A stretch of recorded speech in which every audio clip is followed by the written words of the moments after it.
Goeiedag, ek is weer terug. In my gedagte het die woord gekom dat ek die Here God moet vra om weer met die kerke te praat en met die leiers en die predikante, soos hy gespreek het met die gemeentes in die begin van die boek Openbaring. Daardie 7 gemeentes. Hy het lofprysing aan hulle gegee, hy het sommige gewaarsku, ander bestraf, dat hulle moet bekeer.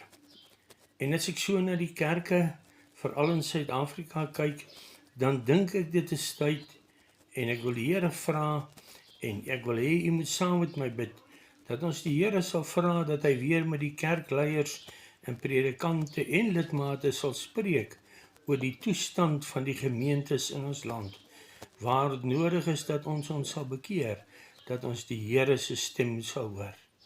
Bid saam met my, baie dankie.